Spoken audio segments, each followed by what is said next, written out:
Njia Panda sehemu ya 3. Naam, karibu katika mwendelezo wa simulizi inayokwenda kwa jina la Njia Panda. Simulizi yenye visa na mikasa ya kusisimua. Simulizi inaelezea kisa cha kweli cha historia ya maisha aliyopitia mwanamke anayefahamika kwa jina la Teddy. Huenda msikilizaji, kwa namna moja ama nyingine, ukifuatilia simulizi hii mwanzo hadi mwisho, kuna kitu ambacho unaweza kumshauri mwanamke huyo, kwa sababu anasema bado yupo katika njia panda, kwani kuna kosa ambalo alilifanya ambalo analijutia mpaka leo. Najua ni kipi ambacho akifanye, na ni nani ambaye atakuwa upande wake, ni nani ambaye atamwambia, atamwelewa, ni nani ambaye atamsaidia. Msimuliaji wa simulizi hii ni mimi, Faraja Simkwai. Basi sehemu iliyopita tulishia pale ambapo Teddy alikuwa anajaribu kumwelezea Alex ambaye ni shemeji yake, kumwambia kwamba namna ambavyo mume wake anamtenda vibaya. Amejaribu kushika ujauzito wa mara ya kwanza, mume wake alimpiga teke, kisha ujauzito ukatoka. Lakini kashika ujauzito wa mara ya pili, mume wake akawa anamfanyisha mazoezi mazito, anampa kazi ngumu, hali iliyopelekea mpaka ujauzito kutoka. Lakini pia alipoenda hospitali, madaktari walimshauri kwamba Teddy asifanye tena kazi ngumu pindi ambapo atabeba ujauzito, lakini kwa sasa atulie kwanza, kizazi kikae sawa. Lakini Teddy yeye alikuwa anaumia sana. Alikuwa anaumia ni kwa sababu alikuwa anampenda sana mume wake, na tamaa yake kubwa ilikuwa ni kumpata mtoto ndani ya ndoa, na si kumpata tu mtoto, ampate mtoto yeye pamoja na mume wake anayefahamika kwa jina la Ramson. Lakini Ramson tayari kwa sasa yeye ana mtoto ambaye kwa sasa tayari ana umri wa mwaka mmoja. Kitendo hiki kilimuumiza sana Teddy, lakini kwa kuwa alikuwa anampenda sana mume wake, hakutaka kumpoteza eti kwa kosa dogo tu la kuzaa mtoto nje ya ndoa. Hivyo alipiga goti mbele ya mume wake akimuomba msamaha kwamba huenda kwa namna moja ama nyingine kuchelewa kwake kutokushika ujauzito ndio sababu iliyompelekea mume wake kutoka nje ya ndoa, ili aweze kujiangalia kwamba ana matatizo au la. Lakini tayari amejigundua kwamba yeye mume wake hana tatizo, lakini tatizo lilikuwa tu ni kuchelewa Teddy kupata ujauzito. Alimuomba sana mume wake kwamba asimuonyeshe dharau za aina yoyote ile, kwa sababu naye pia anatamani kuitwa mama, anatamani kubeba ujauzito wa mume wake, na yuko tayari kukaa hata na huyo mtoto ambaye mume wake amezaa nje ya ndoa. Lakini mume wake ndo kwanza akawa anamuona ni kama takataka isiyokuwa na maana katika upande wake. Teddy alisikitika sana. Alikumbuka mazuri yote ambayo walifanya pamoja yeye na mume wake. Alikumbuka kipindi kile wakati ndio anaanza mahusiano, walikuwa wanapendana sana, wanaaminiana sana, walikuwa wanashirikishana kwenye shida na raha. Lakini iweje kwa kipindi hichi kifupi tu, baada ya Teddy kubeba ujauzito wa kwanza, mume wake akakasirika. Teddy akaanza kujifikiria, huenda mume wake alikuwa naye tu kwa malengo yake mengine na si kama mke. Na mambo yote haya alikuwa anamshirikisha rafiki yake Ramson ambaye anafahamika kwa jina la Alex. Alex alikuwa ni mtu wa karibu sana katika maisha ya kina Ramson pamoja na Teddy. Ndiye ambaye alikuwa mshauri mkubwa sana kwa Teddy. Wakati mwingine Ramson alikuwa akimnyima pesa ya matumizi mke wake Teddy, lakini Alex alikuwa akimhudumia. Basi Teddy anaendelea kueleza. Teddy anasema, siku ile wakati naendelea kuongea na Alex, na mume wangu alinikuta mimi nikiwa naongea na Alex. Wakati naendelea kuongea na Alex, alininyang'anya ile simu kisha akaikata. Na baada ya kuikata akaanza kunifokea. Nilikuwa naongea na nani? Nikamwambia mume wangu nilikuwa naongea na Alex. Kuna vitu ambavyo nilikuwa namwambia ili anishauri. Mume wangu akaanza kunigombeza kwa kusema kwamba mimi nimekuwa ni mwanamke mwenye tabia za ajabu sana. Kwa nini kila kitu namshirikisha Alex? Yaani kila kitu imekuwa ni Alex, jambo ambalo linamfanya hata yeye mume wangu ajisikie vibaya. Mwisho wa siku akaniambia au mimi namtaka Alex. Kiukweli kauli ile ilinishtua sana. Hata siku moja sijawahi kuwaza kumsaliti mume wangu. Hata siku moja sijawahi kuwaza kutembea na mtu ambaye anaitwa Alex. Alex nilimchukulia kama kaka yangu, shemeji yangu, ndugu yangu wa karibu, kwa sababu yeye ndiye ambaye alikuwa ni mwepesi zaidi kutatua changamoto ambazo nilikuwa nakumbana nazo katika ndoa yangu. Nikamwambia mume wangu, unanikosea kupita kiasi. Ukumbuke wewe ndiye ambaye ulinitambulisha kwa kaka huyu ambaye ni Alex.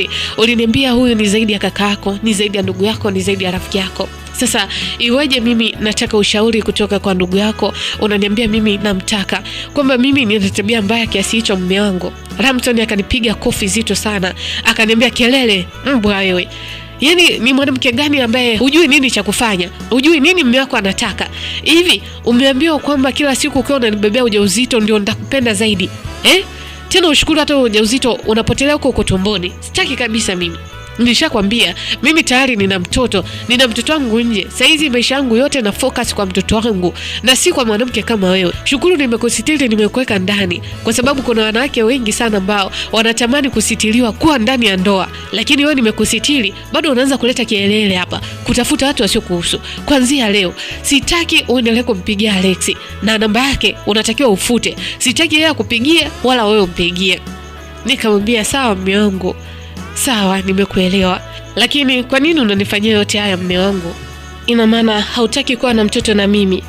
Ndiyo, basi kama wewe hautaki kuwa na mtoto na mimi nataka kuwa na mtoto. Nataka kuitwa mama. Wewe tayari uko nje unaitwa baba na mtoto nje ya ndoa. Vipi kuhusu mimi? Akaniambia wewe utajua mwenyewe, na nije nikuone siri za humu ndani unazitoa nje. Nikamwambia sawa baba, haina shida. Lakini Ramson, nisingependa kukwambia ujumbe huu au maneno haya, huenda kwa namna moja ama nyingine yakaendelea kuleta ugomvi katika ndoa yetu. Lakini Ramson, moyo wangu unaumia. Nakwambia haya ni kwa sababu moyo wangu hauna hifadhi kwingine zaidi ya kwako. Nilijua mapenzi ni safari yenye milima, lakini sikujua kama nitapanda peke yangu mlima huu huku nikikupenda kwa nguvu unayoitumia leo kunikimbia nayo. Umenifanyia vitu vya ajabu sana. Umeutoa ujauzito wangu mara 2. Haujali maumivu yangu ninayoyapata pindi pale ambapo nenda kusafishwa kizazi kwa ajili ya kutoa kiumbe katika tumbo langu. Unaninyamazia, unanichukia Ramson, kama kwako sikuwahi kuwa kitu, lakini mimi bado nakusikia hata kwenye kinywa chako. Maumivu haya si ya kawaida, ni ya mtu anayependa bila kujizuia, bila kipimo cha kurudishiwa. Najifunza kuishi na pengo lako, lakini sijui kukubali kuwa moyo wako haupo tena nami. Pengine niseme wewe ni maumivu yangu ya hiari, na bado nakupenda tu. Naumia jina lako kuzunguka kichwani mwangu, lakini siwezi kulifuta katika moyo wangu. Nakupenda sana mume wangu. Unajua nini Ramson? Nilikupenda kwa moyo wangu wote, lakini umeonyesha kuwa mapenzi yangu hayakuwa na thamani kwako.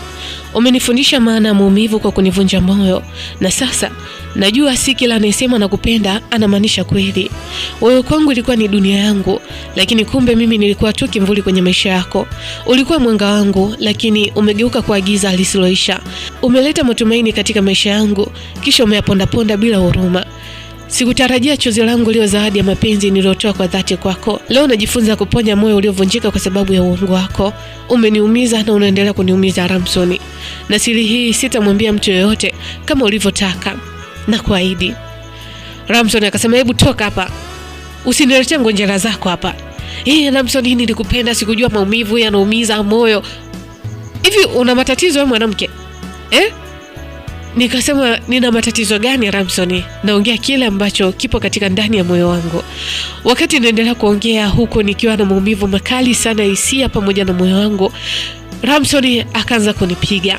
Alinipiga sana siku hiyo. Alinipiga kiasi cha kunivunja mkono. Kisha akaondoka na kuniacha mimi pale chini nikiwa na gaga. Wakati naendelea kuugulia maumivu, namba ya Alex iliita katika simu yangu. Nikapokea. Nikamwambia, "Halo Alex." Akaniambia, vipi shemeji?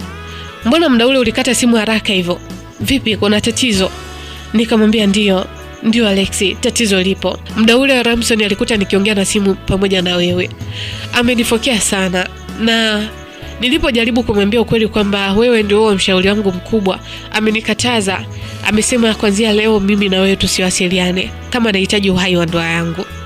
Alex alisikitika sana, akaniambia, shemeji yangu Teddy, kwa nini unateseka kwa ndoa kimvuli? Kwa nini unateseka kwa upendo usiokuwa na maana? Kwa nini unateseka na upendo wa upande mmoja shemeji yangu? Vipi, mbona unalia? Amekupiga? Nikamwambia ndio shemeji, amenipiga, ameniumiza sana. Mkono wangu unauma sana shemeji yangu, nashindwa kuvumilia. Akaniambia, "Okay, uko wapi?" Nikamwambia niko nyumbani shemeji, lakini tafadhali nakuomba usije. Yaani kama akikukuta tena uko hapa, atanipiga mara 2 zaidi alivyonipiga sasa. Alex akaniambia, "Hapana, wala usijali shemeji. Siwezi nikakuacha ukiwa unagalagala na unakufa peke yako huko ndani eti kwa sababu ya makatazo ya mtu asiyejua thamani ya maisha yako na upendo wako. Mimi nakuja hapo." Basi baada ya dakika 10 kweli shemeji Alexi alifika pale akiwa na bodaboda. Alipofika pale akanichukua akanipeleka hospitali. Nikatibiwa, nikapewa na dawa. Baada hapo akanipitisha katika moja ya hoteli. Nikala chakula, akanipatia na pesa kidogo za matumizi. Baada hapo akanirudisha nyumbani. Nilipofika nyumbani, pesa zile nilizificha. Sikutaka mume wangu Ramson aweze kuziona, kwa sababu kama angeziona angezichukua, lakini pia ningepigwa ni kwa nini nimekubali kuchukua pesa kutoka kwa Alexi, mtu ambaye alikataa nisiwe na maongezi naye. Basi tangu kipindi hicho Alexi ndiye ambaye akawa ni mfariji wangu. Mume wangu kuna wakati alikuwa harudi tena nyumbani, analala huko nje, mimi nalala peke yangu. Lakini muda mwingi nilikuwa nikijikuta nikichati na Alexi, na nikajikuta ghafla nikianza kumzoea Alexi, kwa sababu Alexi ndio ambaye nilimuona ndiye faraja yangu, ndio amani yangu, ndio amani ya moyo wangu. Lakini pia wazazi wangu waliendelea kunipigia simu huko akinisisitiza kwamba niende nikawasalimie nyumbani. Nikawa najiuliza nitaenda vipi sasa kwenda kuwasalimia wazazi wangu nyumbani katika hali hii. Kiukweli Teddy, mimi uzuri wangu wote ambao nilikuwa nao, uzuri wa asili, ulipotea kwa ajili ya vipigo, kulia kila siku, mawazo, ujauzito kutoka mara kwa mara. Mpaka muda huu ambapo nakwambia msikilizaji, mpaka sasa nilikuwa tayari nimeshatoa ujauzito kama mara 4 hivi. Kwa sababu nilibeba tena ujauzito, mwendo ulikuwa ni ule wa kunipiga. Nikabeba tena mara nyingine, mwendo ulikuwa ni ule ni kupigwa na mume wangu. Mume wangu hakujali kabisa. Aliniona mimi nyumbani kwake ni punching bag.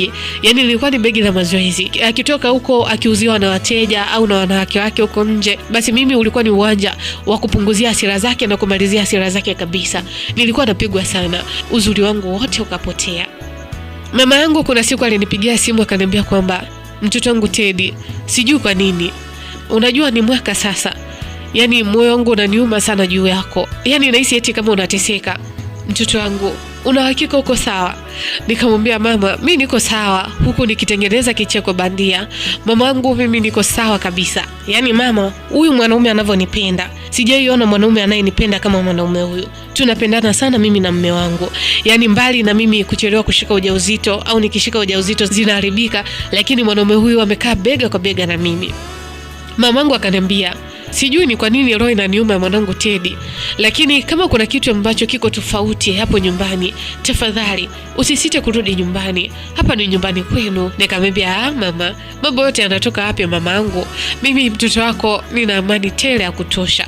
Yaani ninafurahi sio kifani mamangu. Mama akasema sawa, kama unaona uko na amani ya kutosha, haina shida binti yangu. Lakini nilikuwa tu na hofu juu yako, hata sijui kwa nini. Basi Mungu akutangulie katika safari ya maisha yako. Nikamwambia asante mama. Asante sana mama yangu. Basi maisha yakaendelea. Lakini nakumbuka siku moja Alexi alinitumia ujumbe. Akaniambia, mambo Teddy. Nikamwambia poa shemeji Alexi, vipi? Akaniambia, bwana, mimi nimekuita mambo Teddy. Kwa nini unamalizia na shemeji? Nikamwambia kwa sababu wewe ni shemeji yangu. Akasema hapana, mimi sio shemeji yako. Nikamwambia kwa nini Alexi? Akaniambia ni kwa sababu mume wako nikata mazoea kabisa na yeye, na alisema nisikusogelee. Hivyo mimi ni rafiki yako kwa sasa. Nikamwambia Akasema lakini Teddy, unajua kuna kitu ambacho nilitaka nikwambie. Nikamwambia kitu ambacho ulitaka uniambie? Kitu gani tena Alexi? Akaniambia samahani, sijui kama nitakuwa nimevuka mipaka ya ushemeji au rafiki, lakini jambo hili limeniumiza sana tangu mara ya kwanza ambapo tulionana mimi na wewe, kipindi kile hujaolewa na rafiki yangu Ramson. Nikashtuka kusoma ule ujumbe. Nikamwambia Alexi, uko sawa au kuna mtu ameshika simu yako? Akaniambia hapana Teddy, ni mimi Alexi. Ni mimi Alexi ambaye umezoea kuniita shemeji yako, lakini siku ya leo sitaki uniite shemeji wala sikupi ushauri huu kwa sababu ya ushemeji au kwa sababu ya shida zako ambazo huwa unanielezea siku zote. Nikamwambia unataka kumaanisha nini Alexi? Alexi akaniambia, unajua Teddy, mimi nakupenda sana. Yaani hata sijui imekuaje mpaka nikawa nakupenda kiasi hiki, lakini nakupenda sana. Wewe ni amani ya moyo wangu katika hii dunia yenye hizi kelele za kila aina. Kwangu macho yako ni nyota zilizouongoza moyo wangu kila usiku wangu mzito, na penzi lako itakuwa ni zawadi kwangu isiyo na mfano nitakayotunikiwa. Nashukuru mbingu na ardhi kila siku kwa kunikutanisha nawe, lakini nafurahi pia kwa kuwa karibu nawe. Niwe nawe hapa au hata kwa umbali usiohesabika, daima nitakusubiri kwa hofu ya kukulinda, kukusubiri, kukuheshimu na kukupenda, kwa sababu wewe ndiye ambaye moyo wangu umekuchagua. Najua utakuwa unajiuliza kwa nini nakwambia maneno haya wakati mimi nipo na mke wangu. Mimi kiukweli Teddy, sina furaha na amani kwa mke wangu. Ni kwa sababu mke huyu ni mwanamke mwenye gugu sana. Ni mwanamke ambaye kila kitu anataka kuwa juu, na isitoshe ni mwanamke ambaye nilichaguliwa na ndugu zangu. Tafadhali Teddy, naomba nikubalie, lakini naomba pia samahani kama nitakuwa nimekukosea, na ninarudia tena kama nitakuwa nimevunja mipaka ya urafiki wetu, ushemeji wetu na undugu wetu. Tafadhali, niko chini ya miguu yako. Kiukweli nilisoma ujumbe ule huko mwili ukiwa kisisimka. Nikaanza kujiuliza, ina maana Alexi amejifikiria nini? Au Ramson amemtuma ili aje kunijaribu? Nikamtumia ujumbe Alexi, sitaki mazoea. Alexi akinirudishia ujumbe ule akiniambia, najua imekuwa ni ghafla sana, lakini sio lazima unijibu leo. Siku ukipata nafasi, tafadhali, nipo kwa ajili yako. Na sitochoka kukusaidia pale ambapo utakuwa na changamoto eti kwa sababu umenikataa kwa ombi langu ambalo nimekuomba. Najua una tamaa ya kuitwa mama, na mimi pia natamani kuitwa baba kwa mtoto ambaye atatoka katika tumbo lako. Na tamani niwe na mtoto ambaye ametoka katika tumbo lako, na mimi mtoto wangu atajifunza mambo mengi mazuri kutoka kwa wewe mama yake. Nikutakie usiku mwema. Siku hiyo Ramson alikuwa hajarudi nyumbani. Nikaachana na ujumbe wa Alexi. Ikabidi nimtafute mume wangu Ramson, nimpigie simu angalau anifariji, nipate uwepo wake. Baada tu kumpigia simu Ramson akaniambia, "Wewe mbwa, una shida gani? Yaani mpaka muda huu saa 4 hujalala. Unasubiri nini?" Nikamwambia mume wangu, "Kwani leo pia haurudi?" Akaniambia, "Nirudi kufanya nini? Na tuna biashara gani mimi na wewe? Hebu kaa ulinde nyumba huko." Kisha akakata simu. Na huo ndio mwisho wa sehemu ya 3 ya simulizi inayokwenda kwa jina la Njia Panda. Bado Teddy anaendelea kutueleza kisa na mkasa kilichompata katika safari ya maisha yake. Ni kipi alifanya, ni kipi ambacho anataka wewe msikilizaji uweze kumshauri. Basi usikose kufuatilia mwendelezo wa simulizi hii. Mtunzi na msimuliaji wa simulizi hii ni mimi Faraja Simkwai. Unaweza kunipata katika mitandao ya kijamii Facebook, Instagram, TikTok pamoja na YouTube. Napatikana kama Faraja Simkwai. Njia Panda.